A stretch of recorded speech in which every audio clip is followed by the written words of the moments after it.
भारत का वो देश जो कि मित्र के रूप में भारत ने तैयार किया, अपने लिथियम के मित्र के रूप में तैयार किया, उसने जबरदस्त अपना कैपेसिटी बिल्डिंग दिखाई है। उसने दिखाया है कि चिंता मत करो इंडिया वालों, हम तैयार हैं बढ़िया से लिथियम आयन बैटरी देने के लिए।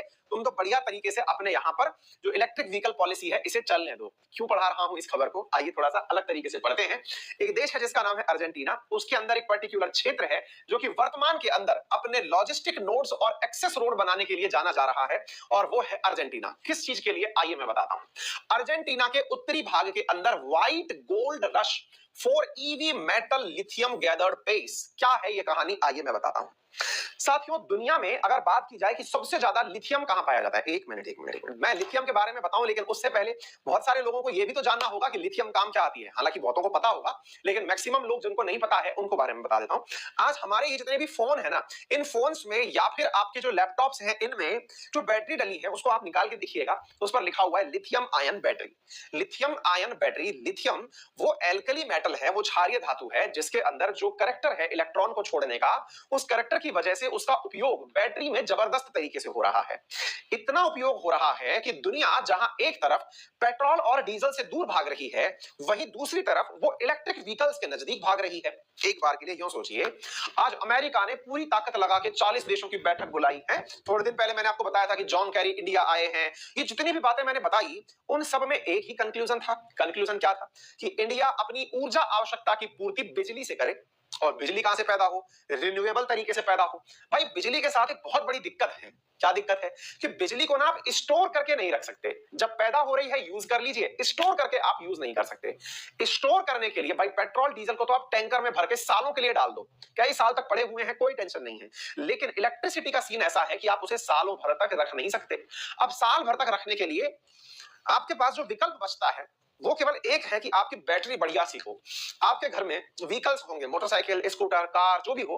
आपको पता होगा कि आप अपने गाड़ी का कोई सी भी एक्टिवा या कोई सा भी मोटरसाइकिल जो भी हो, अगर आपने बहुत लंबे समय तक उसे नहीं चलाया, तो जो बैटरी आपने चार्ज करके रखी थी, बैटरी के अंदर बिजली भर के रखी थी, वो स्वतः ही कुछ समय बाद डिस्चार्ज हो जाती है। यानी इलेक्ट्रिसिटी का जो सबसे बड़ा फेलियर है वो ये है कि इसे कंज्यूम कर तो सकते हैं, इसे डायरेक्ट यूज तो कर सकते हैं, इसे स्टोर नहीं कर सकते। अब मुसीबत क्या है, आप हर जगह गाड़ी के ऊपर यानी कार के ऊपर तार तो डाल के चला नहीं सकते जैसे ट्रेन के ऊपर चलता है। आप घर के अंदर जैसे लाइट का कनेक्शन हो रखा है, ऐसे सड़कों पर कनेक्शन तो कर नहीं सकते कि गाड़ी जो है वो केवल लाइट के साथ साथ ही चलती जाएगी। आपको जरूरत पड़ती है बैटरी की, और उस बैटरी के अंदर जो अब तक हम पढ़ते आ रहे थे कन्वेंशनल बैटरी, जो सांद्रता वाली कंसंट्रेशन बैटरी जिन्हें कहते थे, जिनमें H2SO4 भरा जाता था, वो बैटरी अब गॉन आर द डेज, पुराने जमाने की बात हो गई। उनके अंदर इतनी ज्यादा क्षमता नहीं थी। आपको मालूम होगा, कमेंट में मुझे जल्दी से यह बताइए कि वो कौन से वैज्ञानिक थे जिन्हें लिथियम आयन बैटरी का आविष्कार करने के लिए 2019 का नोबेल पुरस्कार मिला था। कमेंट बॉक्स में बताइए वो वैज्ञानिक जिन्होंने लिथियम आयन बैटरी का आविष्कार किया था, और उनके इस आविष्कार के लिए उन्हें नोबेल पुरस्कार से सम्मानित किया गया था। साथियों, वही लिथियम आयन बैटरी भविष्य की एक उम्मीद है। उम्मीद इस बात की कि दुनिया अगर बिजली पर शिफ्ट हुई तो बिजली को संचित रखने के लिए, स्टोर करने के लिए लिथियम की आवश्यकता पड़ेगी। यानी अगला अगला पेट्रोलियम कौन है, तो आंसर है लिथियम है। अगला सोना कौन है, यानी गोल्ड कौन सी करेंसी है, तो भैया अगली गोल्ड जो है वो लिथियम है। लिथियम दिखता कैसा है, व्हाइट कलर का दिखता है, इसलिए इसको नया नाम दिया जा रहा है, दैट इज व्हाइट गोल्ड। और साथियों, दुनिया में सबसे ज्यादा व्हाइट गोल्ड मिलता है चाइल करके जो देश है साउथ अमेरिका का, वहां पर। नंबर दूसरे पर मिलता है ऑस्ट्रेलिया में, और नंबर 3 पर मिलता है अर्जेंटीना में। साथियों, अर्जेंटीना में मिलने वाला जो क्षेत्र है, अपन के द्वारा जब से अर्जेंटीना से दोस्ती करी गई है, अर्जेंटीना से कहा गया है कि भाई तेरे माल की सप्लाई बेरोक-टोक इंडिया के लिए होनी चाहिए, क्योंकि इंडिया में इसके भंडार बहुत कम है। हाँ भाई, गुड़नाव का नाम आया कि नहीं, हाँ बिल्कुल आ गया। स्टैनले का डिब्बा भी आ गया कि नहीं आ गया, और मेरी बेटी का नाम भी आया कि नहीं आया है। हाँ जी, अकीरा जो है ना, अकीरा, गुडनाउ, बिल्कुल सही है ना, और स्टैनले का डब्बा, ये 3 हो गए जिन्होंने लिथियम आयन बैटरी का आविष्कार किया था। और मैंने मेरी बेटी का नाम इनका नाम देख के नहीं रखा है, मेरी बच्ची बहुत पहले से मतलब उसका नाम यही रखा आ रहा है, ठीक है। अच्छा, एनीवे, तो कहने का मतलब कुल जमा बात यह है कि लिथियम आयन बैटरी का आपने बता दिया, हम कंटेंट में भी कराएंगे, लोड मत लीजिए। तो अब मुद्दा क्या निकल के आया, इंडिया ने अर्जेंटीना से कहा कि बेटा बेरोक टोक तुम्हारी जो है ना वो सप्लाई चलती रहनी चाहिए। अर्जेंटीना ने यार सीरियसली ले लिया। अर्जेंटीना ने इंडिया के द्वारा कही हुई दोस्ती को बहुत सीरियसली ले लिया। जल्दी से मुझे कमेंट बॉक्स में बताइए, इंडिया ने लिथियम आयन रिफाइनरी कौन से राज्य में लगाई है, मतलब लिथियम रिफाइनरी, लिथियम मेटल की जो रिफाइनरी है वो कौन से राज्य में लगाने की बात की है, कमेंट बॉक्स में बताइए, क्योंकि ये सारी चीजें आपको पता होनी चाहिए, है ना। तो अर्जेंटीना भारत से जब से दोस्ती हुई है तब से गजब काम करना शुरू कर दिया है, गजब काम ऐसा शुरू कर दिया है कि उम्मीद की जा रही है कि अर्जेंटीना अगले साल तक दुनिया का सबसे बड़ा प्रोड्यूसर बन जाएगा लिथियम का। और आज हम उसी के बारे में चर्चा कर रहे हैं, ठीक है ना। तो आइए साथियों, हम चर्चा कर रहे हैं किसके बारे में, लिथियम आयन को पैदा करने के लिए अर्जेंटीना के द्वारा किए गए प्रयासों के बारे में। भाई साहब, इस प्रकार से लिथियम को ये ओर के रूप में एकत्रित करके चले जा रहे हैं, देखने में लग रहा है जैसे नमक भरा हुआ है कि नहीं, गुजरात के अंदर लग रही है, बहुत बढ़िया। एक विद्यार्थी पूछ रहे हैं, गुरुजी आप क्या ईट करते हैं, है भाई, उसको लग ये रहा है कि सर जो है पान मसाला खाते हैं और कहते हो कि भाई जुबा केसरी, ऐसा नहीं है भाई, ये मिश्री के दाने हैं, ये मिश्री के दाने हैं और गला चोक हो जाता है, इसलिए ऐसे करके खा लिया जाता है, लोड मत लीजिए, ठीक है। चलिए, तो उम्मीद ये है कि आपको ये वाली बात समझ में आ रही होगी, क्या है, दुनिया में अब एक नया ट्रायंगल बन रहा है, और नया ट्रायंगल क्या है, बोलीविया, अर्जेंटीना और चाइल। देखिए, चाइल नंबर 1 पर आता है, उसमें जो लिथियम के भंडार हैं वो सबसे ज्यादा किसके पास है, चाइल या चिली जिसको आप कहते हैं, उसके पास है। ये कॉपर कैपिटल भी है दुनिया की, देखिए ये आने वाले समय का कितना रईस देश होने वाला है, आप ऐसे सोच के देखो, दुनिया की कॉपर कैपिटल चाइल, अब इसके पास दुनिया के सबसे ज्यादा लिथियम के भंडार, दुनिया लिथियम के पीछे पागल होने वाली है। इधर की तरफ अर्जेंटीना, अर्जेंटीना जिसके साथ इंडिया ने टाई अप कर लिया है कि भैया माल की सप्लाई होनी चाहिए, ये 3rd नंबर पर आता है। तीसरा देश है बोलीविया, ये पूरा की पूरा ट्रायंगल बन गया है साथियों, और इसको नाम दिया जा रहा है लिथियम ट्रायंगल। इंपॉर्टेंट है, याद कर लीजिएगा, आपसे वर्ल्ड ज्योग्राफी में ये सवाल पूछ रखा होगा, हाँ इसमें एक सवाल पूछ रखा होगा, और वो क्या है, वर्ल्ड ज्योग्राफी में पूछा जाएगा कि मतलब वर्तमान में लिथियम ट्रायंगल के रूप में कौन से 3 देश निकल करके आए हैं, तो बोलीविया, अर्जेंटीना और चाइल निकल करके आए हैं, ठीक है बेटा। अच्छा, लिथियम के अंदर अगर हम बताएं तो आपको hydrogen, helium, lithium atomic number 3 के साथ आप इसे जानते हैं, जिसका एटॉमिक मास 7 है। साथियों, ये जो आपके सामने आ रहा है इसके बारे में अब मैं आपको बताता हूं। तो अर्जेंटीना ने क्या किया, अर्जेंटीना ने वर्ल्ड का 2nd लार्जेस्ट प्रोडक्शन तो शुरू कर दिया है। देखिए, भंडार सबसे ज्यादा किसके पास है, तो चिली के पास है। अभी तक दुनिया में सबसे ज्यादा बाहर कौन निकाल रहा है लिथियम, तो आंसर है बोलीविया निकाल रहा है। नंबर 1 पर सबसे ज्यादा जो मतलब लिथियम को बाहर निकाल रहा है खोद खोद करके, वो बोलीविया निकाल रहा है। नंबर 2 पर ये बोलीविया का है भाई, बोलीविया है ना, ये पेन थोड़ा ज्यादा ही मोटा कर रखा है हमने, एक मिनट रुकिए यार, ये क्या है हमारा, अरे आओ भैया इधर। हाँ, हमने क्या कहा आपसे, जरा इसको समझने का प्रयास करिएगा कि बोलीविया जो है वो तो नंबर 1 पर चल रहा है, बोलीविया प्रोडक्शन के अंदर वर्तमान में। देखिए, 2 बातें समझिएगा, भंडार किसके पास सबसे ज्यादा है, तो भंडार है चिली के पास सबसे ज्यादा। उसके बाद में नंबर 2 पर कौन सा आता है, ऑस्ट्रेलिया। नंबर 3 पर कौन आता है, अर्जेंटीना, ठीक है। अच्छा, लेकिन जो उत्पादन कर रहा है, उत्पादन यानी दुनिया को निकाल निकाल के जो बेच रहा है, सबसे ज्यादा वो बेच रहा है बोलीविया। नंबर 2 पर है अर्जेंटीना, नंबर 3 पर है चाइल, यानी जिसके पास सबसे ज्यादा मात्रा है वो सबसे कम बेच रहा है। उसके बाद में आता है अमेरिका, फिर आता है ऑस्ट्रेलिया, यानी टॉप 5 में ऑस्ट्रेलिया आता है। ये आपके सामने वर्तमान का है। इस समय अर्जेंटीना ने जबरदस्त रूप से इन्वेस्टमेंट करना शुरू कर दिया है। चाइना के अंदर भी दुनिया के 6ठे नंबर के भंडार हैं। एक सवाल है आपसे, और वो पूछा जा रहा है, बताइए इंडिया के अंदर कहां पर सबसे ज्यादा, या सोचिए, चलिए ऐसे पूछते हैं, इंडिया में लिथियम के भंडार कहां मिले हैं, कमेंट बॉक्स में बताइए। आपने जो पहले आंसर दिया था दैट इज गुजरात, वो सही है। अब आपसे दूसरा सवाल पूछा जा रहा है, इंडिया में लिथियम के भंडार कहां मिले हैं, कमेंट बॉक्स में बताइए। तब तक मैं आपको बताता हूं, अर्जेंटीना ने जो लिथियम का प्रोडक्शन है वो बढ़ाने का सोचा है, और कितना बढ़ाने का सोचा है आप इससे अंदाजा लगा सकते हैं कि ये कह रहा है कि हम 2023 तक 1,75,000 टन, और साथियों यहां पर 2025 तक, मतलब ये इसकी वजह से 1.5 बिलियन डॉलर का एक्सपोर्ट करने वाला है। आप सोच के देखिए, 1,75,000 टन, टन बोले वो तो अपने आप में 1000 गुना कर दीजिए, इसकी वैल्यू इसको कितने मिलने वाली है, 1.5 बिलियन डॉलर, इतना प्रोडक्शन ये करने जा रहा है। ये आपके सामने एक फैक्ट फिगर है जो मैंने आपके सामने बताया है।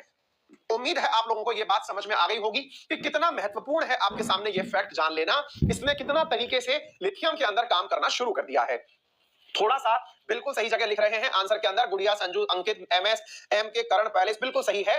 कर्नाटक के अंदर मंड्या नामक डिस्ट्रिक्ट है, मंड्या लिख लीजिएगा, मंड्या नामक डिस्ट्रिक्ट है जहां पर लिथियम के भंडार भारत में भी मिले हैं। भारत में लिथियम के भंडार कहां मिले हैं, तो मंड्या नामक डिस्ट्रिक्ट में मिले हैं, ठीक है। चलिए एक सवाल और पूछता हूं, केवल साइंस वाले ही इस सवाल को समझ पाएंगे। लिथियम एल्कली मेटल तो है, एल्कली बोले तो क्षारीय धातु तो है, सवाल है क्या लिथियम रेयर मेटल भी है क्या, रेयर मेटल भी है क्या। देखिए साइंस वाले इस शब्द को पकड़िए, एल्कली और रेयर 2 सवाल होते हैं, है ना।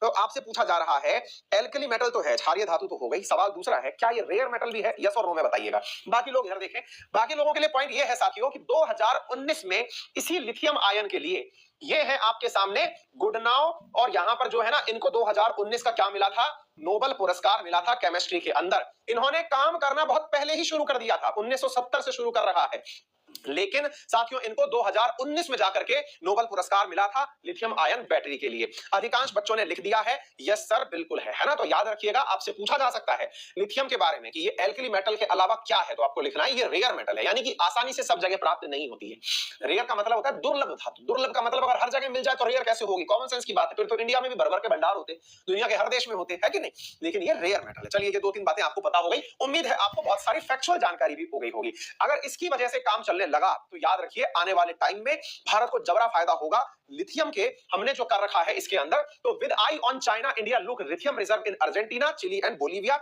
इंडिया ने इन तीनों देशों को पकड़ लिया है कि देखो चाइना तो खुद के दम पर निर्माण कर रहा है और बढ़िया से लिथियम निकाल रहा है। इंडिया ने इन तीनों देशों में सबसे पहले अर्जेंटीना को पकड़ा, चिली और बोलीविया को पकड़ा, बोले तुम लोग अपना लिथियम निकाल निकाल के मुझे भेजे जाओ, क्योंकि इंडिया ने इलेक्ट्रिक वाहन पॉलिसी जारी कर दी है। हमारा टारगेट है कि 2030 तक हम 40% अपनी ऊर्जा की आवश्यकता रिन्यूएबल एनर्जी से पूरी करेंगे, अर्थात भैया बिजली का उत्पादन करेंगे। आपको मालूम होना चाहिए बहुत सारे राज्यों के अंदर तो मतलब अब इलेक्ट्रिक वाहन पर सब्सिडी दी जा रही है, डीजल वाहनों को डिस्करेज किया जा रहा है, ठीक है ना। तो उम्मीद है आपको ये वाली बात समझ में आ गई हो, क्लियर है।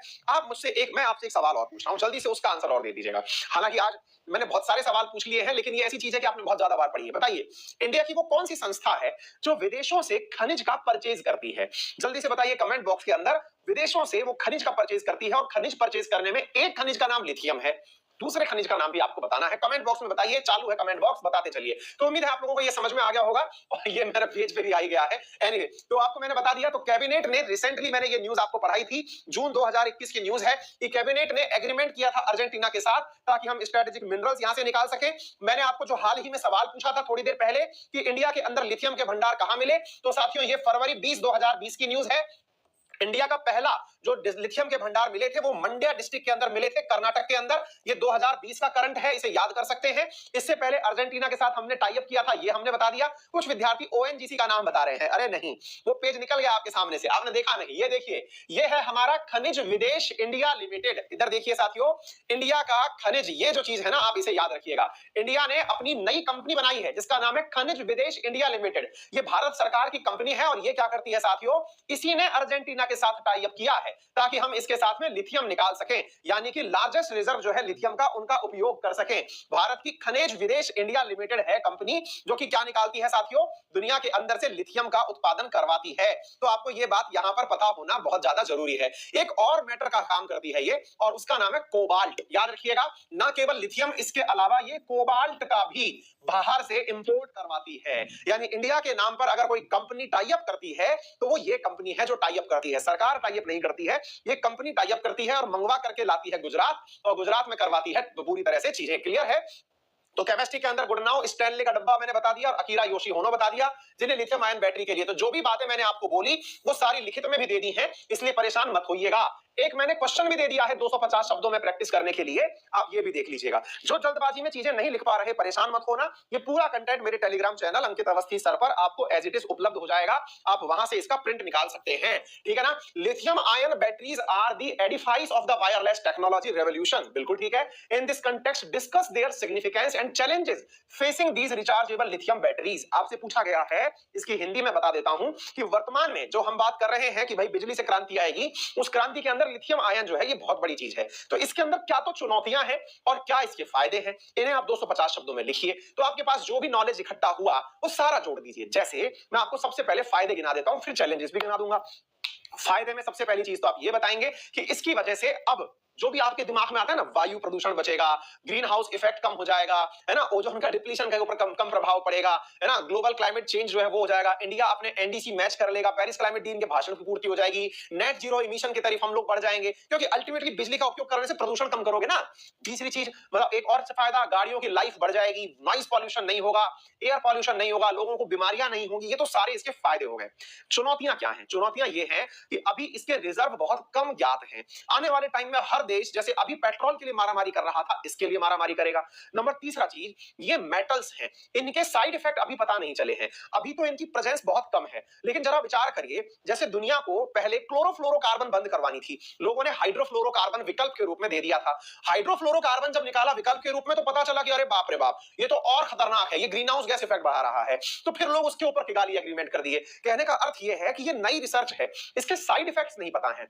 आयंस हैं, मेटल्स हैं, इनका साइड इफेक्ट शरीर पर क्या पड़ेगा, किसी को नहीं पता है। दूसरा, इनकी लाइफ टाइम बहुत कम होती है। जैसे आपके मोबाइल के अंदर डलने वाली बैटरी की लाइफ टाइम मुश्किल से साल 2 साल होती है, फिर आप उस बैटरी को निकाल के डिस्पोज कर देते हैं, लेकिन वो खत्म तो होती नहीं है। तो इसकी वजह से इलेक्ट्रिक वेस्ट बढ़ेगा, जिसे आप ई वेस्ट कहते हैं। ई वेस्ट के अपने ही चैलेंजेस हैं। ई वेस्ट के अपने चैलेंजेस ये हैं, क्योंकि वो प्लास्टिक से बना हुआ है, रीयूजेबल है नहीं, तो अपने आप में डंप के बहुत सारे क्षेत्र भर जाएंगे, दुनिया में फर्टिलिटी कम हो जाएगी, उत्पादकता कम हो जाएगी, इंसान को अज्ञात बीमारियां होने लगेंगी। महत्वपूर्ण बात यह है कि आज लड़ाइयां गल्फ देशों के लिए हो रही हैं, जैसे गल्फ के पास पेट्रोल डीजल के भंडार हैं, तो वहां के लिए लड़ाइयां हो रही हैं। भविष्य में साउथ अमेरिका जो है, वो भविष्य में लड़ाई का नया केंद्र बनकर आएगा। जिसके पास में लिथियम आयन होंगे, वो राजा कहलाएगा। ऐसी स्थिति में दुनिया का पूरा ध्यान साउथ अमेरिका पे फोकस हो जाएगा।